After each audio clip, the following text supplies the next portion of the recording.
सभी को नमस्कार, मेरा नाम अभिषेक है और आप देख रहे हैं साइंस की क्लास। आइए, साइंस में मैं आपको फिज़िक्स पढ़ा रहा हूँ बिल्कुल चैप्टर वाइज़ हर चैप्टर को मैं आपको कॉन्सेप्ट के साथ क्लियर कर रहा हूँ, साथ ही साथ आपको इतने सारे पीवाईक्यू करा रहा हूँ कि आपके एग्ज़ाम में किसी भी तरह का क्वेश्चन आपसे छूटे नहीं। चाहे वो क्वेश्चन आसान हो, चाहे वो क्वेश्चन कठिन हो, मैं आपको हर तरह के क्वेश्चन करा रहा हूँ। तो बेफ़िक्र होके पढ़ते जाइए, आपकी सरकारी नौकरी निश्चित रूप से लग जाएगी। तो चलिए आगे बढ़ते हैं आपसे आज का सवाल कहता है पहला सवाल कि जो bullet fired from the gun would inside the target because it has. अब देखिए कोई भी बुलेट को अगर आप रिलीज़ करेंगे तो ज़ाहिर-सी बात है उसमें वेलोसिटी आ जाएगा।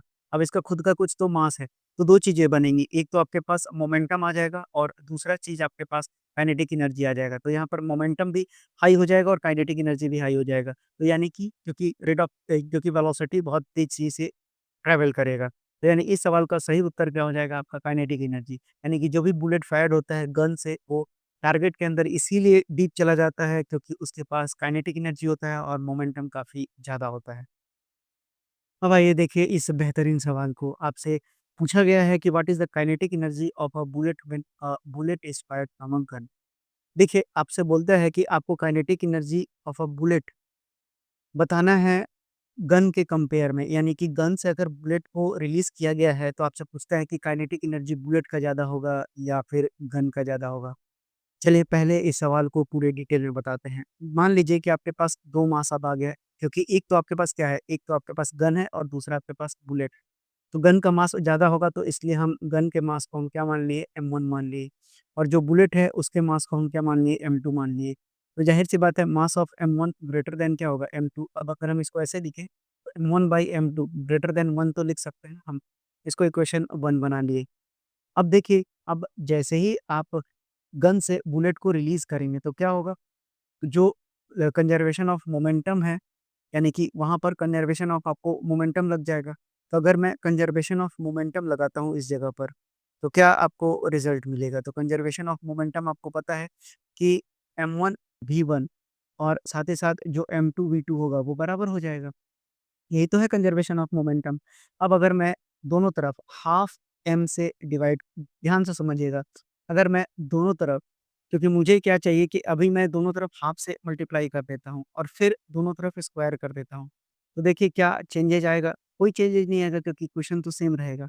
अब रिज़ल्ट पर क्या इम्पैक्ट आएगा वो देखेंगे, तो ये हो जाएगा हाफ़ m1 v1 स्क्वायर, यानी m1 square into v1 square और यहाँ कितना हो जाएगा half m2 square into v2 square हो जाएगा। अब जो है हाफ m1 v1 स्क्वायर और इंटू हम m1 को अलग कर देते हैं और यहाँ से लिखते हैं half m2 v m2 v square और यहाँ पर m2 को अलग कर देते हैं। तो देखिए हाफ एम वी स्क्वायर, अगर मेरा काइनेटिक एनर्जी क्या है? काइनेटिक एनर्जी 1 है और इंटू मास m1 है और यहाँ पर काइनेटिक एनर्जी ये आपके पास 2 है इंटू m2 है। तो अब हमको रिलेशन मिल गया ना मास और काइनेटिक एनर्जी में, यही तो आपसे सवाल में पूछा गया था। तो अब अगर हम काइनेटिक एनर्जी 2 लिखें और डिवाइडेड बाय काइनेटिक एनर्जी 1 लिखते हैं, तो कितना हो जाएगा आपका m1/m2। और आपको इक्वेशन नंबर 1 को अगर मैं दिखाऊँ तो क्या था आपका m1/m2 ग्रेटर दैन 1 है। तो अगर मैं इसको 2 मान लेता हूँ तो फ्रॉम 1 एंड 2 अब मैं क्या लिख सकता हूँ? तो फ्रॉम 1 एंड 2 मैं लिख सकता हूँ कि काइनेटिक एनर्जी दूसरा जो है और काइनेटिक एनर्जी जो पहला है वो 1 से बड़ा हो जाएगा। तो यहाँ पर आपको इक्वेशन से क्या दिख रहा है कि kinetic energy 2 is greater than kinetic energy 1। यानी ये किसके लिए था? तो ये बुलेट के लिए था और ये किसके लिए था? तो ये गन के लिए था। यानी कि बुलेट का काइनेटिक एनर्जी गन के काइनेटिक एनर्जी से हमेशा ज़्यादा आएगा। तो यानी कि इस सवाल का सही उत्तर हो जाएगा आपका option number C. I hope आपको ये एक्सप्लेनेशन समझ में भी आ गया होगा और आगे से आप गलती भी नहीं करेंगे। आपको केवल याद रखना है, आपको एग्ज़ाम में इतना नहीं करना है, ये सिर्फ़ कॉन्सेप्ट के साथ मैं बताते चलता हूँ इसलिए है। तो आपको याद कर लेना है ऐसे सवालों को ताकि एग्ज़ाम में आपका समय ज़्यादातर बचे। अब आइए बढ़ते हैं अगले सवाल पर। कई बार मैंने ये सवाल आपको करा रखा है कि जो मैकेनिकल एनर्जी होता है वो होता है काइनेटिक एनर्जी। अच्छा इसमें सी ऑप्शन तो गायब हो गया है, काइनेटिक एनर्जी और पोटेंशियल एनर्जी का सम होता है, यानी कि ऑप्शन नंबर सी इस सवाल का सही उत्तर हो जाएगा। अब आइए देखते हैं अगले सवाल को। अगला सवाल आपसे पूछता है, अच्छा सवाल है, कि what is the change in the total energy of a body falling freely towards the earth. तो मैंने बताया है कि अगर कोई भी बॉडी अर्थ की ओर जाएगा तो mgh यानी पोटेंशियल एनर्जी में h कम होता चला जाएगा। यानी कि पोटेंशियल एनर्जी में तो डिक्रीज़ होगा, लेकिन जैसे-जैसे हम नीचे की ओर आएँगे वेलोसिटी इंक्रीज़ करता जाएगा, तो काइनेटिक एनर्जी क्या हो जाएगा? इंक्रीज़ कर जाएगा। तो चेंज इन यानी कि डिक्रीज़ इन पोटेंशियल एनर्जी हो जाएगा इंक्रीज़ इन काइनेटिक एनर्जी के बराबर, यानी कि दोनों तो बराबर हैं, यानी कोई चेंज नहीं होगा। तो इस सवाल का सही उत्तर हो जाएगा आपका ऑप्शन नंबर ए। अब आइए बढ़ते हैं अगले और बेहतरीन सवाल पर। आपसे पूछा गया है कि साइकिल चलाने के दौरान एनर्जी का कन्वर्जन कैसे होता है? पोटेंशियल एनर्जी, हाइट की बात ही नहीं की गई है। केमिकल एनर्जी मस्कुलर में बिल्कुल सही है, यही सही होगा क्योंकि शरीर के बॉडी में केमिकल है, वो हमारा कन्वर्ट करता है मस्कुलर में और मस्कुलर जो है काइनेटिक एनर्जी में कन्वर्ट करता है। यानी कि बी इस सवाल का सही उत्तर हो जाएगा। अब आइए मैंने स्प्रिंग के बारे में आपको पीछे की क्लासेस में बहुत डिटेल में बताया है। अभी यहाँ आपसे पूछा है कि एक नॉर्मल स्प्रिंग है और एक स्प्रिंग को दबा के रखते हैं।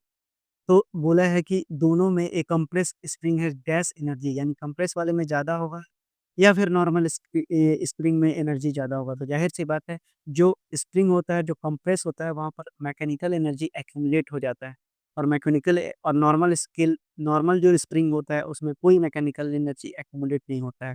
तो ज़ाहिर-सी बात है जो एनर्जी ज़्यादा स्टोर होगा कंप्रेस्ड स्प्रिंग में होगा यानी कि compress spring has greater energy compared to a normal spring. याद रहेगा ये बात? बिल्कुल याद रखिएगा। अब आइए देखिए अगले सवाल को। अगला सवाल आपसे पूछता है कि अगर कोई ऑब्जेक्ट को ड्रॉप किया जाता है सर्टेन हाइट से, तो जब ये ग्राउंड को टच करेगा तब उस समय कौन-सा एनर्जी उसमें होगा? कई बार हम ऐसे सवालों को गलत करके आते हैं, तुक्का लगा के आते हैं, लेकिन अगर आप पीछे की क्लासेस देखते आ रहे हैं तो आपको समझ में आएगा कि मैंने बताया है। कोई भी ऑब्जेक्ट नीचे की ओर गिरेगा तो ज़ाहिर-सी बात है, मैंने आपको क्या समझाया है कि ऊपर से अगर कोई नीचे की ओर आ रहा है, तो पोटेंशियल एनर्जी कम होता चला जाएगा क्योंकि हाइट जो है धीरे-धीरे रिड्यूस कर रहा है। तो यहाँ पर तो पोटेंशियल एनर्जी पर नीचे जब ग्राउंड पर आएगा तो 0 हो जाएगा क्योंकि हाइट 0 हो गई। तो यानी यहाँ पर बचेगा कौन-सा एनर्जी? काइनेटिक एनर्जी बचेगा। इसीलिए इस सवाल का सही उत्तर हो जाएगा ऑप्शन नंबर सी। तो याद रखिएगा अब ऐसे सवाल को एग्ज़ाम में गलत मत कीजिएगा। अब आइए ऐसे सवाल को भी देखिए कि आप क्यों गलत करके आ जाते हैं ऐसे सवाल। बोलता है कि एनर्जी रेन के दौरान कौन-सा चेंज होता है? ज़ाहिर-सी बात है ऊपर से ड्रॉपलेट गिर रहा है रेन का, तो ज़ाहिर-सी बात है पोटेंशियल एनर्जी होगा और नीचे जब आएगा तो मैं बोला हूँ पोटेंशियल एनर्जी कम होगा, काइनेटिक एनर्जी बढ़ेगा। तो यानी कि पोटेंशियल एनर्जी कन्वर्ट हो जाता है किसमें? काइनेटिक एनर्जी में। यानी कि इस सवाल का सही उत्तर हो जाएगा ऑप्शन नंबर डी। अब आइए देखिए अगला क्वेश्चन। अगला क्वेश्चन आपसे बोलता है कि इनमें से कौन-सा पोटेंशियल एनर्जी का एग्ज़ाम्पल है? तो brick placed on the roof of the house बिल्कुल भाई हाइट पे रखा हुआ है। Spring of a clock when it rotates ज़ाहिर-सी बात है ये भी पोटेंशियल एनर्जी का एग्ज़ाम्पल है। कंप्रेस्ड स्प्रिंग ज़ाहिर-सी बात है यहाँ पर भी हाइट फैक्टर कर रहे हैं या फिर stored water in an elevated reservoir ज़ाहिर-सी बात है डैम की बात करें तो वहाँ से भी पानी नीचे की ओर गिरेगा तो हाइट फैक्टर है यानी कि इस सवाल का सही उत्तर हो जाएगा ऑप्शन ए, बी, सी और डी। अब आपके मन में ये डाउट आ गया होगा मुझे मालूम है कि जो ये क्लॉक स्प्रिंग है आप देखिए क्लॉक स्प्रिंग का मतलब क्या होता है? ये एक इलास्टिक पोटेंशियल एनर्जी रखता है। कैसे? अगर ट्रेन का अगर आप ट्रेन के स्प्रिंग को देखेंगे तो क्या दिखता है? ये ऐसे-ऐसे गोल, गोल, गोल, गोल ये ऊपर तक रहता है। तो इसको लटका दीजिए ना तो ये क्या हो गया आपका हाइट से ये फैक्टर आ गया कि नहीं आ गया? तो इसमें भी कौन-सा एनर्जी होगा? पोटेंशियल एनर्जी होगा। इसीलिए जो आपका जो स्प्रिंग ऑफ क्लॉक होता है, जब वो रोटेट करता है तो कुछ उसी तरह का बनता है। तो यानी कि ये भी एग्ज़ाम्पल हो गया आपका किसका पोटेंशियल एनर्जी का। अब आइए ऐसे क्वेश्चंस में आप देखकर एग्ज़ाम में आपको तकलीफ़ होती है। आइए पहले आपको सिखाएँ। बोलता है कि अगर स्पीड ऑफ साइकिल को डबल कर दिया गया, यानी पहले वेलोसिटी v था, बाद में वेलोसिटी 2v हो गया, तो काइनेटिक एनर्जी कितना होगा? तो काइनेटिक एनर्जी मान लीजिए इनिशियल आपके पास कितना था? तो इनिशियल हाफ mv स्क्वायर था, तो v को मैंने v ही मान रखा है। अब काइनेटिक एनर्जी अगर फाइनल बोलता है, तो ये कितना हो जाएगा आपके पास? हाफ m और क्योंकि मास ऑफ साइकिल तो बदलेगा नहीं, क्योंकि दूसरा साइकिल यहाँ पर यूज़ हो नहीं रहा है और v कितना हो गया है 2v हो गया है, तो v की जगह 2v का स्क्वायर कीजिए। तो अब ये कितना हो जाएगा half m into 4v square और मैंने कई बार बताया है कि जब भी आपको इस तरह का कांस्टेंट आए तो उसको बाहर कर देना है, तो 4 into half mv square main square में चेंज नहीं करना है। अब हाफ mv स्क्वायर आपका क्या है? काइनेटिक एनर्जी इनिशियल है, तो काइनेटिक एनर्जी जो फाइनल है वो 4 टाइम्स है किसका? काइनेटिक एनर्जी इनिशियल का। तो आपसे पूछा ही गया है कि काइनेटिक एनर्जी फाइनल कितना होगा तो 4 टाइम हो जाएगा इनिशियल का और यही आपके इस सवाल का सही उत्तर हो जाएगा। तो आज की क्लास में हम थोड़ा छोटा ही रखते हैं, आज की क्लास यहीं तक रहेगी, आगे की क्लास में हम आगे के क्वेश्चंस को देखेंगे। तो आपको सेशंस कैसे लग रहे हैं? अगर आप एग्ज़ाम की प्रिपरेशन कर रहे हैं तो करते रहिए, आने वाले भविष्य में बहुत सारे एग्ज़ाम्स हैं, जिनमें आपको ये काफ़ी बेनिफिट करेगा। तो पढ़ते रहिए, बढ़ते रहिए, सरकारी नौकरी आपकी लग जाएगी। धन्यवाद।